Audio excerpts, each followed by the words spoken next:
ഞാനിന്ന് വരുമ്പോ കുട്ടികൾ ശരീഫൊക്കെ മൊബൈലിൽ കാണിച്ചു, ഒരു സഹോദരി പെട്ടെന്ന് ഭർത്താവ് ഗൾഫിൽ നിന്ന് വന്നു, കണ്ടതും മറ്റാക്കുവന്നു.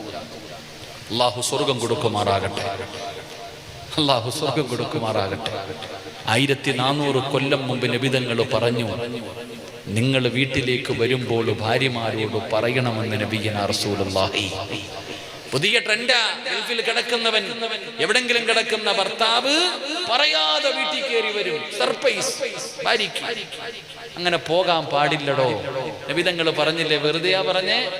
നബി സല്ലല്ലാഹു അലൈഹി വസല്ലമ തങ്ങൾ പറഞ്ഞു, പറഞ്ഞിട്ടേ പോകാവൂ വീട്ടിൽ. ഭാര്യയോട് പറയണം, പറഞ്ഞിട്ട് വേണം ഭർത്താവ് വീട്ടിലേക്ക് പോകാൻ. എന്റെ പ്രിയപ്പെട്ട സഹോദരങ്ങൾ, അല്ലാഹു ആ കുടുംബത്തിന് സമാധാനം നൽകി അനുഗ്രഹിക്കുമാറാകട്ടെ. മൃഗത്തിൽ പോകാൻ ആഗ്രഹമില്ലേ നിങ്ങൾക്കൊക്കെ? ആഗ്രഹമുണ്ട്. എന്തായാലും കഷ്ടപ്പെട്ട് വന്നതല്ലേ. അല്ലാഹു സ്വർഗം നൽകുമാറാകട്ടെ. പരിശുദ്ധമായ ഖുർആനിലെ ഒരായത്ത് ഓതിയ നിങ്ങൾ സ്വർഗത്തിൽ പോകും. അല്ലാഹു ഭാഗ്യം തരുമാറാകട്ടെ. ഖുർആനിലെ ഒരായത്ത് ഞാൻ പറഞ്ഞു തരാം. അള്ളാഹുവിന്റെ വിശുദ്ധമായ ഖുർആനിലെ ഒരായത്ത് ഞാൻ പറഞ്ഞു തരാം. ഈ ആയത്ത് നിങ്ങൾ എല്ലാ ദിവസവും ഓതിയ നിങ്ങൾ ഉറപ്പായിട്ടും സ്വർഗത്തിൽ പോകും. അള്ളാഹു ഭാഗ്യം തരുമാറാകട്ടെ. പക്ഷെ അത് ഓതുവോ? വിശക്കുന്നവനാ ഭക്ഷണം കൊടുക്കേണ്ടത്, അല്ലാത്തവന് കൊടുത്തിട്ട് കാര്യമില്ല. അങ്ങനല്ലേ? ഓതുമോ ഇല്ലേ? ഒരായത്താ ഞാൻ ചോദിച്ചേ, ഒരു സൂറത്തല്ല. യാ അയ്യുഹല്ലദീന ആമനൂ ഇദാ തദായൻതും ബിദൈനിൻ ഇലാ അജലിൻ മുസമ്മ. ആ ആയത്തല്ല കേട്ടോ. മനസ്സിലായില്ലേ? ആയത്താണോ? അല്ല. കാരണം ഖുർആനിലെ ഏറ്റവും വലിയ ആയത്ത് ഒരു പേജില്ലേടാ ആയത്ത്, ഒരു പേജ് ഉണ്ട് ആയത്ത്. അല്ലാഹു നമ്മുടെ മക്കളെയൊക്കെ ഹാഫിളീങ്ങളാക്കി തരുമാറാകട്ടെ. ഒരായത്ത് പഠിക്കാൻ അറിയത്തില്ല. യുസീക്കുമുല്ലാഹു എന്ന് പറയുന്ന ആയത്തെടുത്ത് വെച്ചിട്ട് പഠിക്കാൻ പറയണം എന്റെടാ മക്കള്, അല്ലേ? മുത്തഅല്ലിമിന്റെ ഒരു ഹാഫിളിന്റെ വില മനസ്സിലാക്കണമെങ്കിൽ യുസീക്കുമുല്ലാഹു ഫി ഔലാദിക്കും ലിദ്ദക്കരി മിസ്ലു ഹദ്ദിൽ ഉൻസ. ഈ ആയത്തെടുത്ത്, ആ 2 ആയത്തെടുത്ത് വെച്ചിട്ട് കാണാതെ പഠിക്കാൻ പറയണം. ഇരുന്ന് തപ്പണ കാണാം. എന്തേടാ മക്കളെ? അള്ളാഹു നമ്മുടെ മക്കളെയൊക്കെ നന്നാക്കി തരുമാറാകട്ടെ. ഞാൻ കുറെ കാലം മുമ്പ്, വർഷങ്ങൾക്ക് മുമ്പ്, വയനാട് ഒരു സ്ഥലത്ത് വഴുതിന് പോയി പ്രസംഗിച്ചു. ഇങ്ങനെ പിരിവ് തുടങ്ങിയപ്പോ മഴ പെയ്യുന്നുണ്ട്. ആ മഴ പെയ്യുന്ന സദസ്സിൽ കപ്പലണ്ടി വിറ്റുകൊണ്ടൊരു പയ്യൻ ഇങ്ങനെ നടക്കുന്നുണ്ട്. പിരിവിന്റെ സമയമായപ്പോ ഇവൻ നേരെ സ്റ്റേജിൽ കയറി വന്നിട്ട് ആ കപ്പലണ്ടി വിറ്റ കാശ് എന്റെ കൈ കൊണ്ട് തന്നിട്ട് പറഞ്ഞു, ഉസ്താദ് ദുആ ചെയ്യാൻ. ഞാൻ ചോദിച്ചു, എന്ത്? എനിക്ക് ഹാഫിളാകണം. കപ്പലണ്ടി വിറ്റുകൊണ്ട് നടന്നവനാ അജ്മലി. അന്ന് ആ മജ്‌ലിസിൽ കയറി വന്നു, കപ്പലണ്ടി വിറ്റ കാശ് തന്നു. ഞാൻ അന്ന് അവന്റെ തലയിൽ കൈവച്ചിട്ട് ആ സദസ്സിൽ വെച്ച് ഞാൻ ദുആ ചെയ്തു. വർഷങ്ങൾ കഴിഞ്ഞു. 2 ആഴ്ച മുമ്പ് ഞാൻ വയനാട് ഒരു സ്ഥലത്ത്, കൊടുവള്ളിക്കടുത്തൊരു സ്ഥലത്ത് വഴുതിന് പോയപ്പോ എൻ്റെ അടുക്കൽ വന്ന് ചിരിച്ചുകൊണ്ട് നിന്ന് ഫോട്ടോ ഒക്കെ എടുക്കുന്നപ്പോ എൻ്റെ സുഹൃത്ത് നിസാമി ഉസ്താദ് ചോദിച്ചു, ഉസ്താദെ ഇവനെ നിങ്ങൾക്ക് ഓർമ്മയുണ്ടോ എന്ന് ചോദിച്ചു. ഈ പയ്യനെ, ഈ അജ്മലിനെ നിങ്ങൾക്ക് ഓർമ്മയുണ്ടോ? ഞാൻ പറഞ്ഞില്ല. 9 കൊല്ലം മുമ്പ് വഅലിന്റെ സദസ്സിൽ കപ്പലണ്ടി വിട്ട് നടന്ന പയ്യനാ ഉസ്താദ്. ഇന്നവൻ ഹാഫിളായി, അവൻ ദൗറ ചെയ്തുകൊണ്ടിരിക്കുക. അള്ളാഹു ആ പൊന്നുമോന് സ്വർഗം കൊടുക്കുമാറാകട്ടെ. ഇതൊക്കെ മനുഷ്യന്റെ അവസ്ഥ ഇതാണ് എന്ന് ചിന്തിച്ചു നോക്കിയേ. അള്ളാഹു കൊടുക്കുന്നൊരു നിഅമത്ത്, അള്ളാഹു കൊടുക്കുന്നൊരു ഭാഗ്യം. അള്ളാഹുവിന് സ്വർഗം കൊടുത്ത് അനുഗ്രഹിക്കുമാറാകട്ടെ. എനിക്ക് സത്യം പറഞ്ഞ ജീവിതത്തിൽ രക്ഷപ്പെടാൻ അള്ളാഹു കണ്ടപ്പോൾ ഒരു സന്തോഷം പറഞ്ഞാൽ തീർക്കില്ല. വലിയൊരു സന്തോഷമായി പോയി. കാരണം നമ്മൾ കാരണം ഒരാൾ ഇതാ. അതുകൊണ്ട് ഞാൻ പറയുന്നു, ഖുർആനിലെ ഒരായത്ത് ഞാൻ പറഞ്ഞു തരാം. ഓതിയ ഞാനും രക്ഷപ്പെടും, നിങ്ങളും രക്ഷപ്പെടും. അള്ളാഹു ഭാഗ്യം തരുമാറാകട്ടെ. ഓതുവോ? അള്ളാഹുവേ, ഈ മജ്‌ലിസിൽ ഇരുന്നു കൊണ്ട് ആരൊക്കെ ഉറക്ക ഇൻഷാ അല്ലാഹ് പറയുന്നു, മരിക്കുന്ന സമയം ഈ ഇൻഷാ അല്ലാഹ് എന്ന് പറയുന്ന അതേ ശബ്ദത്തിൽ ഷഹാദത്ത് കലിമ ഉറക്ക പറഞ്ഞു മരിക്കാൻ ഭാഗ്യം കൊടുക്കണേ അല്ലാഹ്. ഇനി പറ, ഓതുവോ? ഇത്ര സൗണ്ടേ ഉള്ളൂ. റോഡി ജയ് വിളിക്കുന്നതിനേക്കാളും ശബ്ദമുണ്ട്. നിനക്ക് ഷഹാദത്ത് കലിമ പറയണ ഇതേ ശബ്ദത്തിൽ പറ, ഇൻഷാ അല്ലാഹ്. അൽഹംദുലില്ലാ. അല്ലാഹു ഭാഗ്യം തരുമാറാകട്ടെ. ഓതൂല്ലേ? എന്താ പ്രതിഫലം? ഓസിനാരും ഓതണ്ടോ? സ്വർഗം മിന്നല്ലേ? സ്വർഗം മരിച്ചതിന് ശേഷമല്ലേ ദുനിയാവി കിട്ടുന്ന പ്രതിഫലം. ഞാൻ പറഞ്ഞുതരാം. ഓസിനൊന്നും ഓതണ്ട ഈ ആയത്ത്. നിങ്ങളാരും ഓസിനോദണ്ട. എന്റെ പ്രിയപ്പെട്ട സഹോദരങ്ങളെ, സഹോദരിമാരെ, അല്ലാഹുവിന്റെ ഖുർആനിന്റെ ഒരായത്തിന്റെ മഹത്വം പറയാം. 6600 പരം വരുന്ന ആയത്തിന്റെ മഹത്വമല്ല, അല്ലാഹുവിന്റെ വിശുദ്ധമായ ഖുർആനിലെ ഒറ്റ ആയത്തിന്റെ മഹത്വമാണ് ഞാൻ പറയുന്നത്. നബി ഉമാമത്തുൽ ബാഹിരി റളിയല്ലാഹു തആല അൻഹു നിവേദനം ചെയ്യുന്ന ഹദീസ്. ഈ ആയത്ത് നിങ്ങൾ പാരായണം ചെയ്താൽ നിങ്ങൾക്ക് ഒരേ ഒരു പ്രതിഫലമേ ഉള്ളൂ. എന്താണ് പ്രതിഫലമെന്നറിയുമോ? ലഹും ജന്നാത്തുൻ തജ്രി മിൻ തഹ്തിഹൽ അൻഹാർ. തോട്ടവും റുമ്മാനും രസമുള്ളതാ കദളിപ്പഴം തിന്നാനും താരാട്ടു പാടാൻ തോഴിമാർ പലരുണ്ട്. കൈമുട്ടുവാൻ ചില ദാസിമാർ വരവുണ്ട്. മണിയില്ല റബ്ബേ വാങ്ങുവാനാബീട്. കൊതിയുണ്ട് വല്ലപ്പോഴും അതിനോട്. അതിലേക്കു നീയൊരു പാസുതാ മന്നാനേ, അതു നിന്റെ പക്കൽ മാത്രമാഹന്നാനേ. അല്ലാഹുവിന്റെ സ്വർഗമുണ്ടടാ ചെറുപ്പക്കാരാ, പെങ്ങളെ. അല്ലാഹുവിന്റെ ഖുർആനിലെ ഒരായത്താ ഞാൻ പറയുന്നത്. ഇത് പാരായണം ചെയ്താ നിനക്ക് സ്വർഗമുണ്ട്, സ്വർഗമുണ്ട്, സ്വർഗമുണ്ട്. അത് ദുനിയാവിൽ നിനക്ക് അല്ലാഹു തരുന്ന പ്രതിഫലം പറയാ. എന്റെ പ്രിയപ്പെട്ടവര്, ഈ ദുനിയാവിൽ അല്ലാഹു തരുന്ന പ്രതിഫലം എന്തെന്നറിയുമോ? എന്റെയും നിങ്ങളുടെയും ജീവിതത്തിലെ ഏറ്റവും വലിയ മോഹം സ്വർഗത്തിൽ പോകണമെന്നല്ല. ജീവിതത്തിലെ ഏറ്റവും വലിയ മോഹം സ്വർഗത്തിൽ പോകണമെന്നല്ല.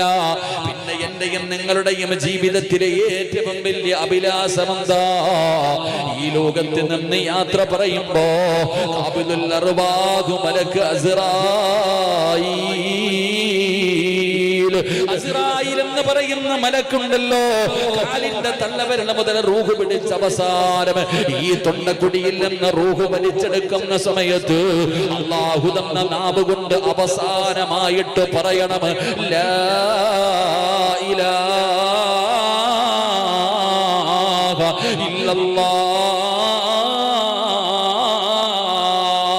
ഷഹാദത്ത് കലിമ പറഞ്ഞു മരിക്കണ്ട, ഷഹാദത്ത് കലിമ പറഞ്ഞു മരിക്കണ്ട.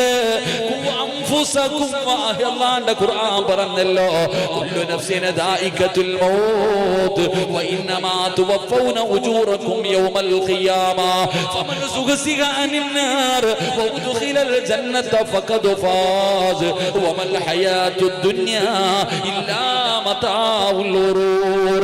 എന്റെ പ്രിയപ്പെട്ടവരെ, ആരാണ് വിജയിച്ചവനെന്ന് ഖുർആൻ പറയുകയാണ്. ഏറ്റവും വലിയ അഭിലാഷമെന്ത്? അള്ളയല്ലേ പറഞ്ഞത്, യാ അയ്യുഹല്ലദീന ആമനു തഖുല്ലാഹ ഹഖ്ക തുഖാതി വലാ തമൂതുന്ന ഇല്ലാ വഅൻതും മുസ്ലിമൂൻ. നിങ്ങൾ മുസ്ലിമായിട്ടേ മരിക്കാവൂ, നിങ്ങൾ ഷഹാദത്ത് കലിമ പറഞ്ഞിട്ടേ മരിക്കാവൂ, അല്ലാതെ നിങ്ങൾ മരിക്കല്ലേ. വവസാ ബിഹാ ഇബ്രാഹീം ബനീഹി വയഅഖൂബ് യാ ബനിയ ഇന്നല്ലാഹ അസ്തഫാ ലകുമുദ്ദീന ഫലാ തമൂതുന്ന ഇല്ലാ വഅൻതും മുസ്ലിമൂൻ. പ്രവാചകന്മാർ തന്നെ മക്കളോട് വസിയത്ത് ചെയ്യുകയാ, മുസ്ലിമായിട്ടേ മരിക്കാവൂ, മുസ്ലിമായിട്ടേ മരിക്കാവൂ. പ്രവാചകന്മാർ ദുആ ചെയ്തല്ലോ, റബ്ബിഖദ് ആതൈതനീ മിനൽ മുൽക് വഅല്ലംതനീ മിൻ തഅവീലിൽ അഹാദീസ്. അവസാനം പറയുന്നു തവഫനി മുസ്ലിമാ, മുസ്ലിമായിട്ട് മരിപ്പിക്കണം തമ്പുരാനെ, ഈമാനുള്ള മരണം തരണം തമ്പുരാനെ. എന്റെ പ്രിയപ്പെട്ടവരെ, ഖുർആനിലെ ആയത്ത് ഓതുമെന്ന് തീരുമാനിച്ചവരെ, അല്ലാഹുവിന്റെ ഖുർആൻ ഓതുമെന്ന് തീരുമാനിച്ചവര്, ഖുർആനിനെ ബഹുമാനിക്കുമെന്ന് തീരുമാനിച്ചവര്, എന്റെ പ്രിയപ്പെട്ടവരെ, അല്ലാഹു തരുന്ന പ്രതിഫലം ഒരായത്തിന്റെ പ്രതിഫലമടോ, ഒരായത്തിന്റെ പ്രതിഫലമടോ. ഈ മനുഷ്യനെ കാണുമ്പോ, ഈ ഹാജിയാരെ കാണുമ്പോ അത്ഭുതം തോന്നാറുണ്ട്. ഈ സ്ഥാപനത്തിന് വേണ്ടി കഷ്ടപ്പെടുന്ന മനുഷ്യന്, ഈ സ്ഥാപനത്തിന് വേണ്ടി ജീവിക്കുന്ന മനുഷ്യന് പടച്ചവനെ അല്ലാഹു ഇവർക്ക് കൊടുക്കുന്ന പ്രതിഫലത്തെ കുറിച്ചൊന്ന് ചിന്തിക്കണോ. ഈ സ്ഥാപനത്തിന് വേണ്ടി സമയം ചെലവഴിക്കുന്ന ഇതിന്റെ സംഘാടകർ, നിങ്ങൾക്ക് അല്ലാഹു തരുന്ന പ്രതിഫലമെന്ന് ചിന്തിക്കണോ. മക്കളുടെ ദുആ വേണ്ടല്ലോ, ഭാര്യയുടെ ദുആ വേണ്ടല്ലോ, ഈ സ്ഥാപനത്തിൽ പഠിക്കുന്ന ഒരൊറ്റ വിദ്യാർത്ഥിയുടെ ദുആ പോലെ നിങ്ങൾക്ക് രക്ഷപ്പെടാൻ അല്ലാഹുവേ അർഹമായ പ്രതിഫലം കൊടുക്കണേ അല്ലാ. എന്റെ പ്രിയപ്പെട്ടവരെ, ഒന്നാമത്തെ പ്രതിഫലം ഇൻഷാ അല്ലാഹ് പറഞ്ഞവര്, ഇൻഷാ അല്ലാഹ് പറഞ്ഞവര്, അല്ലാഹു നിനക്ക് തരുന്ന ഒന്നാമത്തെ പ്രതിഫലം നല്ല മരണമാ. അതിനെക്കാരും വേറെ ഒന്നുമില്ലല്ലോ, അതിനെക്കാരും വേറെ ഒന്നുമില്ലല്ലോ. എന്റെ പ്രിയപ്പെട്ടവര്, സിറാജ് വലിയവനാകുന്നത് എപ്പോഴെന്നറിയോ? ജീവിച്ചിരിക്കുന്ന കാലത്ത് ഞാൻ വഴുതിന് കയറുമ്പോ ആരോ പറഞ്ഞു പ്രഭാഷണ തലയിൽ എന്തോ ആനയെന്ന്. ചുമ്മാതെ. എടാ, ഞാൻ എപ്പോഴാ നല്ലവനാകുന്നറിയോ? ജീവിച്ചിരിക്കുന്ന കാലത്ത് പുകഴ്ത്താനും പാഴ്ത്താനൊക്കെ ആളുണ്ട്. അതിലൊന്നും ഒരു കാര്യമില്ല ചങ്ങാതി. സിറാജ് രക്ഷപ്പെടുന്നത് എപ്പോഴെന്നറിയോ? 3 കഷ്ടം വെള്ള തുണിയിൽ പൊതിഞ്ഞ് എന്റെ വീടിനകത്തെന്നെ മലർത്തി കിടത്തുമ്പോ എന്റെ മുഖത്ത് നോക്കിയിട്ട് പറയണം, 40 പേര് നല്ലത് പറഞ്ഞാൽ ഞാൻ രക്ഷപ്പെട്ടു. അല്ലാഹു ഭാഗ്യം തരുമാറാകട്ടെ. എടാ, നിന്റെ മയ്യത്ത് കാണുന്നവര് പറയണം നീ നല്ലവനാണ്. നിന്റെ ജനാസയിൽ നോക്കിയിട്ട് പറയണം ഇവന്റെ ചിരി കണ്ടോ, അവന്റെ മുഖത്തെ പ്രകാശം കണ്ടോ. ഉറങ്ങുകയാ. അല്ലാഹു അങ്ങനെയുള്ള മരണം നൽകുമാറാകട്ടെ. ഒരു നല്ല മരണം.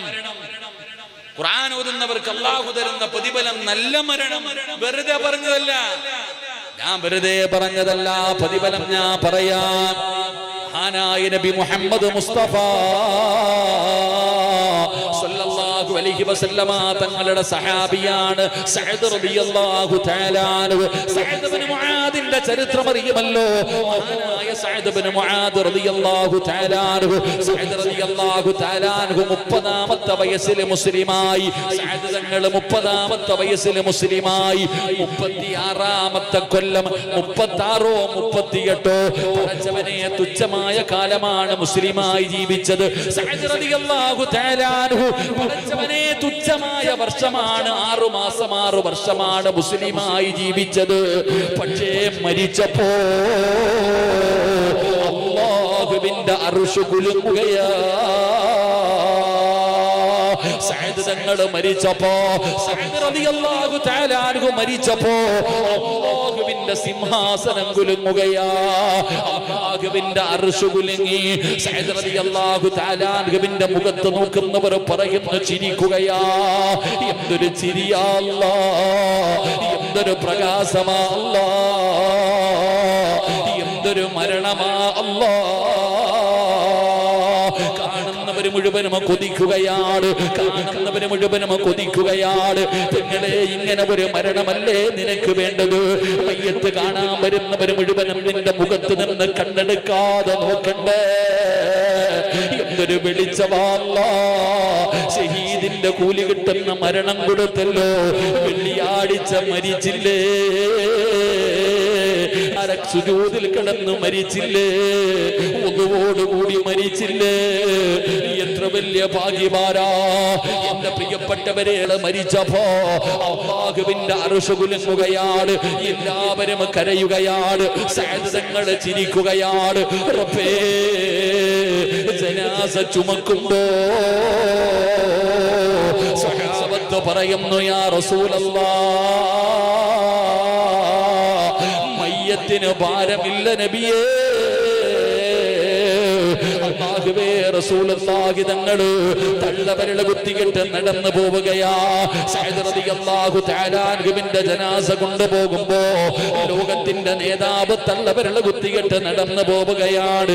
സ്വഹാബത്ത് ചോദിക്കുന്നു, നബിയേ, യാ റസൂലല്ലാഹ്,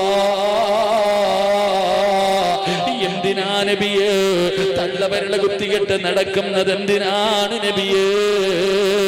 സഹാബാ, സ്ഥലമില്ല സ്വഹാബ, നടക്കാ സ്ഥലമില്ല സ്വഹാബ.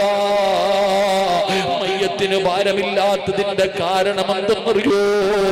ചുമക്കുന്നത് മലക്കുകളാ. അല്ലാഹുവേ, എന്റെ പ്രിയപ്പെട്ട ഉപ്പമാരെ, ചെറുപ്പക്കാരാ, ഖുർആനിനെ സ്നേഹിച്ചാൽ, അല്ലാഹുവിന്റെ ഖുർആൻ പാരായണം ചെയ്താൽ നിനക്ക് റബ്ബ് തരുന്ന രണ്ടാമത്തെ പ്രതിഫലം എന്തെന്നറിയോ? ഒരുമടാ, ഇന്ത്യയുടെ പ്രധാനമന്ത്രിയല്ല, ഇന്ത്യയുടെ പ്രസിഡന്റ് അല്ല, സൗദിയുടെ രാജാവൻ ആര് വരുമെന്നറിയോ? ജനിച്ചത് മുതൽ മരിക്കുന്ന കാലം വരെ പാപം ചെയ്യാത്ത, പാപം പറയാത്ത, പാപം കാണാത്ത അല്ലാഹുവിന്റെ മലക്കുകളുണ്ടല്ലോ. ലാ യഅസൂനല്ലാഹ മാ അമറഹും വയഫഅലൂന മാ യുമറൂൻ. അല്ലാഹുവിന്റെ കൽപ്പനകൾ മാത്രം അനുസരിച്ചുകൊണ്ട് ജീവിക്കുന്ന പടച്ച റബ്ബിന്റെ മലക്കുകളുണ്ടല്ലോ. അവരാകാശ ലോകത്ത് നിന്നിറങ്ങി വരികയാ. എന്തിനെന്നറിയോ? നിന്റെ ജനാസ ഖബറടക്കാ, നിന്റെ ജനാസ ചുമക്കാ, നിന്റെ ജനാസ നിസ്കരിക്കാ. അല്ലാഹുവിന്റെ മലക്കുകൾ ഇറങ്ങി വരികയാ. സഹാബാ, മലക്കുകൾ കാരണം തലം കെട്ടിയുള്ളൂ. അല്ലാഹുവിന്റെ പ്രവാചകൻ ഇവിടെന്ന് പറയുമ്പോ മൂന്നാമത്തെ പ്രതിഫലം എന്തെന്നറിയോ? മൂന്നാമത്തെ പ്രതിഫലം എന്തെന്നറിയോ? അല്ലാഹുവിന്റെ പരിശുദ്ധമായ ഖുർആൻ പഠിച്ച മക്കളെ മണ്ണ് തിന്നില്ലല്ലോ, മണ്ണ് തിന്നില്ലല്ലോ. കബറിനകത്ത് കൊണ്ടുവച്ചാല് മണ്ണ് തിന്നാത്ത ശരീരങ്ങളിൽ പെട്ടതല്ലേ ഈ നിരന്നിരിക്കുന്ന മക്കള്. നിന്റെ പൊന്നുമോനെ തൊടണമെങ്കിൽ ഉതുവെടുക്കണമല്ലോ. ആഫലീങ്ങളായ മക്കളെ തൊടണമെങ്കിൽ, മുഫസ്സിരീങ്ങളെ പടച്ചവര് മഹത്തുക്കളെ പറയുന്നവരവരെ തൊടണമെങ്കിൽ ഉതുവെടുക്കണമെന്നാണ്. ഇവരെ മണ്ണ് തിന്നില്ലല്ലോ, ഇവരുടെ പുഴുക്കൾ തിന്നില്ലല്ലോ. അല്ലാഹുവിന്റെ ഖുർആൻ പഠിക്കുന്ന മക്കൾക്ക് എത്ര മഹത്വമെങ്കിലും എന്റെ പ്രിയപ്പെട്ടവരെ, മഹാനായ സഅദ് തങ്ങൾക്ക് ഖബർ കുടിക്കുകയാ. സഅദ് റളിയല്ലാഹു തആല അൻഹുവിന്റെ ജനാസ ഖബറടക്കാൻ ഖബർ കുടിക്കുമ്പോ സുബ്ഹാനല്ലാഹ്, മണ്ണിനു പോലും സുഗന്ധമാ, മണ്ണിനു പോലും സുഗന്ധമാ. ഇവിടെ ഖബർ കുഴിക്കുന്ന മനുഷ്യനെ അറിയുമെങ്കിൽ നീ ചോദിച്ചു നോക്ക്, ആരുടെയെങ്കിലും മയ്യത്ത് ഖബറടക്കാൻ ഖബർ കുടിച്ചപ്പോ വല്ല അനുഭവം ഉണ്ടായിട്ടുണ്ടോ എന്ന് ചോദിക്ക സഹോദരാ. സഅദ് തങ്ങളുടെ ജനാസ ഖബറടക്കാൻ ഖബർ കുഴിക്കുന്ന മനുഷ്യൻ പറയുകയാ, വല്ലാത്ത സുഗന്ധമാ. അവസാന ഖബറിനടിയിൽ നിന്ന് മണ്ണ് വാരുകയാണ്. അവസാനം ഒരു പിടി മണ്ണ് വാരി തന്റെ മടിയിൽ വെച്ച് ആരും കാണാതെ അവസാന ഖബറടക്കിയിട്ട് തന്റെ വീട്ടിൽ ചെന്നു നോക്കുമ്പോ കസ്തൂരി വാസിക്കുന്നത് പോലെ കസ്തൂരിയുടെ വാസനയാണ് സഅദ് റളിയല്ലാഹു തആല അൻഹുവിന്റെ ഖബറിലെ മണ്ണിന്. ആ മനുഷ്യന് വല്ലാത്ത അത്ഭുതമായി. അവസാനം രാത്രിയിൽ അവിടുന്ന് സ്വപ്നം കാണുകയാ. സഅദ് തങ്ങളെ സ്വപ്നം കണ്ടു. സഅദേ, നീ മരിച്ചപ്പോ അല്ലാഹുവിന്റെ അർശ് കുലുങ്ങിയല്ലോ, നിന്റെ മുഖത്ത് വല്ലാത്ത ഒരു പ്രകാശമായിരുന്നല്ലോ, മലക്കുകൾ വന്നല്ലോ, നിന്റെ ജനാസ മലക്കുകൾ ചുമന്നല്ലോ, നിന്റെ ഖബറിനകത്തെ മണ്ണിന് പോലെ സുഗന്ധമായിരുന്നല്ലോ. സഅദേ, എങ്ങനെയാ സഅദേ ഈ പ്രതിഫലം കിട്ടിയത്? എങ്ങനെയാ സഅദേ? സഅദ് തങ്ങൾ പറഞ്ഞു കൊടുക്കുകയാ, ഞാൻ പിടിച്ച സുന്നത്ത് നോമ്പും ഞാൻ ഓതിയ പരിശുദ്ധമായ ഖുർആൻ ഓതിയതിന് അല്ലാഹു എനിക്ക് തന്ന പ്രതിഫലമാ. പറഞ്ഞു കൊടുത്തെന്ന് ചരിത്രം പറയുമ്പോ ഇതിനെക്കാലം നിനക്കെന്തേ വേണ്ടത്? ഇതിനെക്കാലം നിനക്കെന്ത് പ്രതിഫലമേ വേണ്ടത്? അതുകൊണ്ട് സഹോദരങ്ങളെ, സഹോദരിമാര്, അവസാനത്തെ പ്രതിഫലം എന്തെന്നറിയോ? അല്ലാഹുവിന്റെ സ്വർഗമാ, അല്ലാഹുവിന്റെ സ്വർഗമാ. നിന്റെയും സ്വർഗത്തിന്റെ ഇടയിൽ ഒരേ ഒരു മറയേ ഉള്ളൂ. ഈ ആയത്തോതുന്നവനുണ്ടല്ലോ, ഇവന്റെയും സ്വർഗത്തിന്റെയും ഇടയിൽ ഒരു മറയല്ലാതെ മറ്റൊരു മറയുമില്ലെന്ന് ആദരവായ പ്രവാചകൻ നബി മുഹമ്മദ് മുസ്തഫ തങ്ങൾ പറഞ്ഞു. ഈ ആയത്ത് ഓതുന്ന മനുഷ്യന്റെയും സ്വർഗത്തിന്റെയും ഇടയിൽ ഒറ്റ മറയേ ഉള്ളൂ. സ്വർഗത്തിൽ പോകണമെങ്കിൽ എന്ത് ചെയ്യണം? മരിക്കണം. സ്വർഗത്തിൽ പോകണമെങ്കിൽ എന്ത് ചെയ്യണം? മരിക്കണം. മരിച്ചാലേ സ്വർഗത്തിൽ പോകാൻ പറ്റും. അപ്പോ നിന്റെയും സ്വർഗത്തിന്റെയും ഇടയിൽ ഒരേ ഒരു മറ. ഏതു മറ? മരിക്കുക, പോകുക. അള്ളാഹു ഭാഗ്യം തരുമാറാകട്ടെ. ഇനി പറ, ഓതുവോ? ഏതായത്ത? ആയത്തുൽ കുർസി. ഏതായത്ത്? ഓത്. ബിസ്മില്ലാഹിർ റഹ്മാനിർ റഹീം. അല്ലാഹു ലാ ഇലാഹ ഇല്ലാ ഹുവൽ ഹയ്യുൽ ഖയ്യൂം ലാ തഅഖുദുഹു സിനത്തുൻ വലാ നൗമുൻ ലഹു മാ ഫിസ് സമാവാതി വമാ ഫിൽ അർദ് മൻ ദല്ലദീ യസ്ഫഉ ഇൻദഹു ഇല്ലാ ബിഇദ്നിഹി യഅലമു മാ ബൈന അയ്ദീഹിം വമാ ഖൽഫഹും വലാ യുഹീതൂന ബിശൈഇൻ മിൻ ഇൽമി ഇല്ലാ ബിമാ ശാഅ വസിഅ കുർസിയ്യുഹു السماوات والأرض ولا يعوده حفظهما وهو العلي العظيم. അല്ലാഹു നമ്മളെ രക്ഷപ്പെടുത്തുമാറാകട്ടെ. ഈ ഒരൊറ്റ ആയത്ത് ഓതിയാൽ നിന്റെയും സ്വർഗത്തിന്റെയും ഇടയിൽ ഒറ്റ മറ. മരിക്കുക, പോകുക. അല്ലാഹു ഭാഗ്യം തരുമാറാകട്ടെ.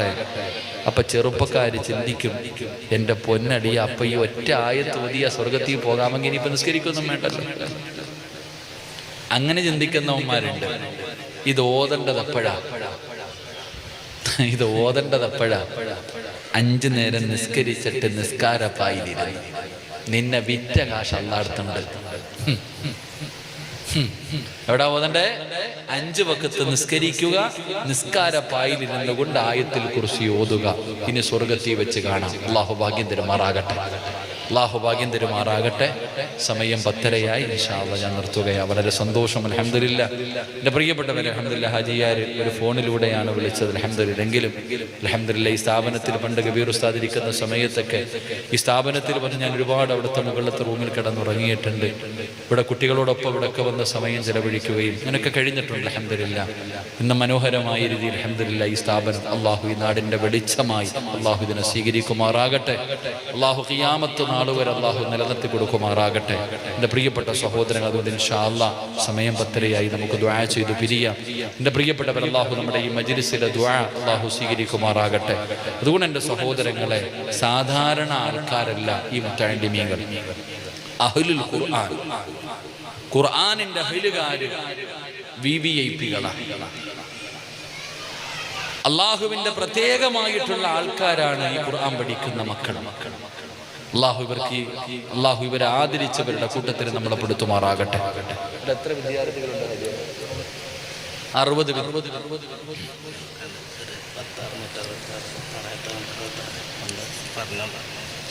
ഇൻഷാ അല്ലാഹ്. അൽഹംദുലില്ലാ. അല്ലാഹു ഈമാൻ നൽകുമാറാകട്ടെ. എൻ്റെ പ്രിയപ്പെട്ട സഹോദരങ്ങൾ, ഇവിടുത്തെ കുട്ടികൾക്കൊക്കെ എങ്ങനെ ഭക്ഷണം എങ്ങനെ ഫ്രീ? അൽഹംദുലില്ലാ. ഇൻഷാ അല്ലാഹ് ഇത് പിടിച്ചോ നിങ്ങൾ തന്നെ, എനിക്ക് പിരിക്കാനൊന്നും വയ്യ. ഇൻഷാ അല്ലാഹ്. അല്ലാഹു ഈമാൻ നൽകുമാറാകട്ടെ. എൻ്റെ പ്രിയപ്പെട്ട സഹോദരങ്ങളെ, 60 വിദ്യാർത്ഥികൾ ഇവിടെ പഠിക്കുന്നുണ്ട്. അല്ലാഹു മക്കൾക്ക് നാഫിയ ഇൽമ നൽകുമാറാകട്ടെ. എൻ്റെ പ്രിയപ്പെട്ട സഹോദരങ്ങളെ, പ്രതിഫലം എന്തെന്നറിയും? നാളെ അള്ളാഹുവിന്റെ സ്വർഗത്തിന്റെ മുന്നിൽ ഒരു മത്സരം നടക്കുകയാണ്. 3 ആൾക്കാരാണ് നാളെ സ്വർഗത്തിന്റെ മുന്നിൽ മത്സരിക്കുന്നത്. ആദ്യം എനിക്ക് കയറണം. ആരൊക്കെയാ? 1 ഷഹീദ്, 2 ആലിം, 3 ഹജ്ജ് ചെയ്ത ഹാജി. 3 പേർക്ക് സ്വർഗമുണ്ടല്ലോ. അപ്പൊ ആദ്യം എനിക്ക് കയറണം എന്ന് പറഞ്ഞിട്ട് മത്സരിക്കുകയാണ്. അപ്പൊ അല്ലാഹു സുബ്ഹാനഹു വ തആല ഷഹീദായ മനുഷ്യനോട് ചോദിക്കും, നീ നിന്റെ ജീവിതം അള്ളാഹുവിന്റെ ദീനിന് വേണ്ടി ചിലവഴിച്ചവൻ, വലിയ മഹത്വം ഷഹീദിന്. അള്ളാഹു ഷഹീദായി മരിക്കാൻ ഭാഗ്യം തരുമാറാകട്ടെ. സ്വർഗത്തിലേക്ക് ആദ്യം കയറാൻ ഞാനാ കാരണം. എന്റെ ജീവിതം ഞാൻ നിനക്ക് വേണ്ടി മാറ്റിവെച്ച് പഠിച്ചവനെ. അങ്ങനെ അള്ളാഹുവിന്റെ മുന്നിൽ ഈ ശുഹദായ മനുഷ്യൻ ഇങ്ങനെ പറയുമ്പോ അള്ളാഹു ചോദിക്കും, നീ ചെയ്തതൊക്കെ ശരിയാ, നിനക്ക് വലിയ പ്രതിഫലമുണ്ട്. പക്ഷേ ഈ പ്രതിഫലമൊക്കെ നിനക്ക് പറഞ്ഞു തന്നതാരാ? ഷഹീദായാൽ ആ ഷഹീദായ മനുഷ്യന് കിട്ടുന്ന പ്രതിഫലം പറഞ്ഞു തന്ന ആരാ? അത് ഉസ്താദല്ലേ പറഞ്ഞു തന്നെ. അപ്പൊ നിന്നെക്കാലും മുമ്പേ സ്വർഗത്തിൽ കയറേണ്ടത് ഉസ്താദല്ലേ? ആ മനുഷ്യൻ പറയും, അതേ പടച്ചവനെ, മാറുന്നില്ലേ? രണ്ടാമത് ഹജ്ജിന് പോയ ഹാജി, ആ മനുഷ്യൻ പറയുന്നല്ലേ, ഹജ്ജുൽ മബ്റൂർ ലൈസ ലഹു സവാബുൻ ഇല്ലൽ ജന്ന. നിനക്ക് തന്ന സമ്പത്ത് ചെലവഴിച്ച് ഞാൻ ഹജ്ജ് ചെയ്തവനാ അല്ലാഹ്, നിനക്ക് സ്വർഗമുണ്ടല്ലോ അല്ലാഹ്, ഞാനല്ലേ പോണ്ട പടച്ചവനെ. എല്ലാം ശരി തന്നെ, നീ എൻ്റെ അതിഥിയായി വന്നവനാ, നിനക്ക് പ്രതിഫലമുണ്ട്, സ്വർഗമുണ്ട്, എല്ലാമുണ്ട്. നിനക്കിത് പറഞ്ഞു തന്നതാരാ?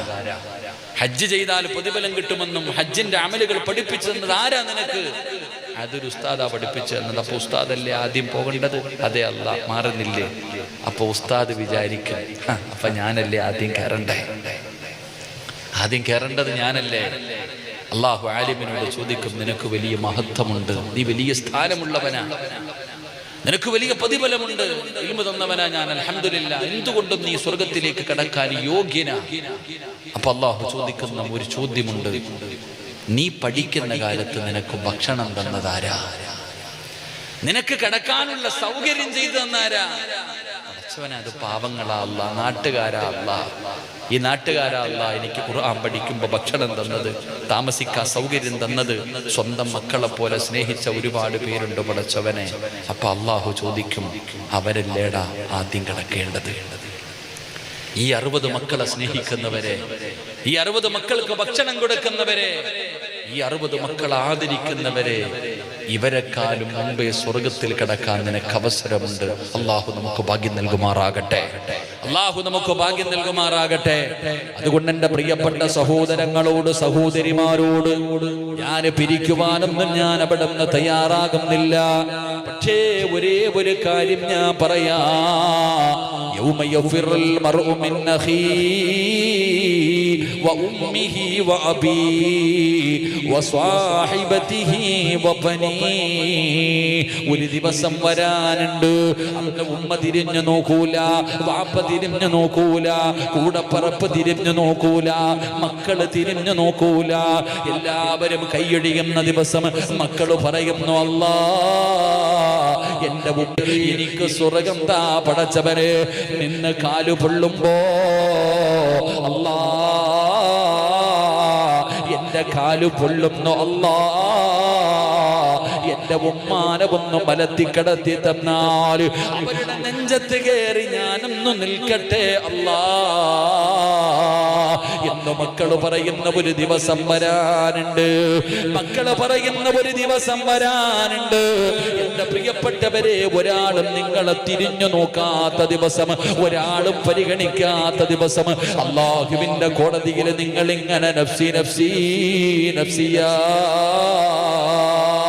യാ വൈലതാ യാ ഹസ്റതാ, എന്റെ നാശമേ, എന്റെ നാശമേ, എന്റെ നാശമേ എന്ന് പറഞ്ഞുകൊണ്ട് വിലപിച്ചു കൊണ്ടിരിക്കുമ്പോ ഒരു മോൻ നിന്റെ അടുക്കലേക്ക് കടന്നു വരികയാ. ഉപ്പാ പെങ്ങള്, ഒരു ജുബ്ബയും തൊപ്പിയും ധരിച്ച ഒരു പൊന്നുമകൻ നിന്റെ അടുക്കലേക്ക് വരികയാ. വാ ഉമ്മ, ഞാൻ കൊണ്ടുപോകാം നിങ്ങളെ സ്വർഗത്തില്. ഉപ്പാ, നിങ്ങളെ ഞാൻ സ്വർഗത്തിൽ കൊണ്ടുപോകാം. ആരാടാ മോനെ, നീ ആരാടാ മോനെ? എന്നെ എനിക്ക് പരിചയമില്ലല്ലോ, എന്റെ മക്കള് പോലും എന്നെ തിരിഞ്ഞു നോക്കുന്നില്ലല്ലോ, എന്റെ കൂടപ്പറപ്പുകൾ പോലും എന്നെ പരിഗണിക്കുന്നില്ലല്ലോ, എന്റെ മാതാപിതാക്കള് കണ്ട പരിചയം കാണിക്കുന്നില്ലല്ലോ. ഈ ദിവസത്തിൽ നീ ആരാ എന്നെ സ്വർഗത്തിൽ കൊണ്ടുപോകാൻ? അന്നാ പൊന്നുമകൻ പറയുന്ന, ഉപ്പാ 40 പേരെ സ്വർഗത്തിൽ കൊണ്ടുപോകാൻ അല്ലാഹു അവസരം തന്നിരിക്കുകയാ. 40 പേരെ സ്വർഗത്തിൽ കൊണ്ടുപോകാൻ അല്ലാഹു എനിക്ക് 40 പേരെ സ്വർഗത്തിൽ കൊണ്ടുപോകാൻ അല്ലാഹു എനിക്ക് അവസരം നൽകിയിരിക്കുകയാ. പാപ്പാ, ഒരാള് നിങ്ങളാ, ഒരാള് നിങ്ങളാ. ഞാനും നിങ്ങളും തമ്മിലുള്ള പരിചയം എന്തെന്നറിയോ? നിങ്ങളുടെ നാട്ടിൽ ഖുർആൻ പഠിക്കുന്ന കാലത്ത് എനിക്ക് കഴിക്കാൻ ഭക്ഷണം തന്നത് നിങ്ങളാ വാപ്പാ. ഈ ഇരിക്കുന്ന 60 വിദ്യാർത്ഥികൾ ഇവര് സാധാരണ ആൾക്കാരല്ല. 40 പേരെ സ്വർഗത്തിൽ കൊണ്ടുപോകാൻ അർഹതയുള്ളവരായി മക്കൾ. അല്ലാഹു ഈമാൻ നൽകുമാറാകട്ടെ. അതുകൊണ്ട് സഹോദര, എപ്പോ എവിടെ വെച്ചാണ് മരണം വരുന്നതെന്നറിയില്ല, ഏത് രീതിയിലാണ് വരുന്നതെന്നറിയില്ല. അല്ലാഹു പെട്ടെന്നുള്ള മരണങ്ങളെ തൊട്ട് കാക്കുമാറാകട്ടെ. ഉറക്കെ പറയടോ, എന്നെ പലരും ഫോൺ വിളിക്കും, ഉസ്താദേ വാപ്പ മരിച്ചു, ഉമ്മ മരിച്ചു, കൂടപ്പുറപ്പ് മരിച്ചു. ഞാൻ പറയും അള്ളാഹുവിൻ്റെ തീരുമാനമാ, ക്ഷമിക്ക്, അള്ളാഹു സ്വർഗം കൊടുക്കട്ടെ എന്ന് ഞാൻ എന്നോട് പറയുന്നവരോടൊക്കെ ഞാൻ പറയും. പക്ഷെ ഇനി അത് പറയൂല. കാരണം എന്തെന്നറിയുമോ? അതിൻ്റെ വേദന എന്താണെന്ന് അറിയണമെങ്കിൽ നമ്മുടെ വീട്ടിൽ ആരെങ്കിലും മരിക്കണം. ചിലപ്പോൾ ഞാൻ പെട്ടെന്ന് നിസ്സാരം പോലെ അള്ളാഹു പുറത്തു കൊടുക്കട്ടെ, നമ്മൾ എന്തെങ്കിലും തിരക്കിലായിരിക്കും, ഞാൻ ഇങ്ങനെ പറയും. പക്ഷേ അതിൻ്റെ വേദന എന്താണെന്ന് ഞാൻ ഇപ്പോഴും അനുഭവിച്ചു കൊണ്ടിരിക്കുകയാണ്. കാരണം എൻ്റെ ജ്യേഷ്ഠൻ എന്ന നിപ്പിനാ പോയേ. എൻ്റെ പ്രിയപ്പെട്ട സഹോദരൻ അള്ളാഹുവിൻ്റെ തീരുമാനത്തിൻ്റെ മുന്നിൽ തലതാഴ്ത്തി ഹാഫിള ആലിമ അള്ളാഹുവിൻ്റെ പള്ളിയിൽ അസർ നമസ്കരിച്ചു കൊണ്ടിരിക്കുമ്പോഴാണ് പോയത്. അള്ളാഹു ഖബറുടെ സ്വർഗമാക്കി കൊടുക്കുമാറാകട്ടെ. സത്യം പറഞ്ഞാൽ ഇതുവരെ ഞങ്ങളുടെ കുടുംബം അതിൻ്റെ ഷോക്കിൽ നിന്ന് മാറിയിട്ടില്ല. കാരണം ഒരു രോഗവുമില്ല, പ്രഷറോ ഷുഗറോ കൊളസ്ട്രോളോ ഒന്നുമില്ല. ഇതാ മനുഷ്യൻ 42-ാമത്തെ വയസ്സിൽ അള്ളാഹുവിൻ്റെ മുന്നിൽ സ്വന്തമായിട്ടൊരു വീട് കെട്ടി 98% വീടിൻ്റെ പണി കഴിഞ്ഞു. അതാ സങ്കടം പറ്റാഞ്ഞത്. താങ്ങാൻ പറ്റാത്ത വേദന എന്ന് പറഞ്ഞാൽ സ്വന്തമായിട്ടൊരു വീട് പണിതു, 98% പണിതു. നിക്കാഹ് കഴിഞ്ഞു, ഭാര്യ വിളിച്ചോണ്ട് വന്നില്ല. താമസിച്ച വിവാഹം കഴിച്ച, വീട് കെട്ടിയിട്ടേ വിളിച്ചോണ്ട് വരുമെന്ന് വാശി. എൻ്റെ പ്രിയപ്പെട്ടവരെ, തൻ്റെ ഭാര്യയുടെ കൂടെ ഒരു ദിവസം കിടന്നുറങ്ങാൻ, താൻ കഷ്ടപ്പെട്ടു വെച്ച വീടിനകത്ത് ഒരു രാത്രി ഉറങ്ങാൻ ഭാഗ്യം കിട്ടിയില്ല. പക്ഷേ പോയപ്പോൾ വല്ലാത്തൊരു മരണമായിരുന്നു. അൽഹംദുലില്ലാഹ്, അല്ലാഹു ഖബറിനെ സ്വർഗമാക്കി കൊടുക്കുമാറാകട്ടെ. മരിച്ച ഉമ്മ ജീവിച്ചിരിക്കുന്ന സമയത്ത് മരിക്കണം. എപ്പോൾ മരിക്കണം? പറയടോ, എപ്പോൾ മരിക്കണം? നമ്മുടെ ഉമ്മമാര് ജീവിച്ചിരിക്കുന്ന സമയത്ത് മരിക്കണം. കാരണം എന്തെന്നറിയോ? ഒരു ഉമ്മാടെ ദുആയോളം ലോകത്ത് വേറെ ഒന്നുമില്ലടോ.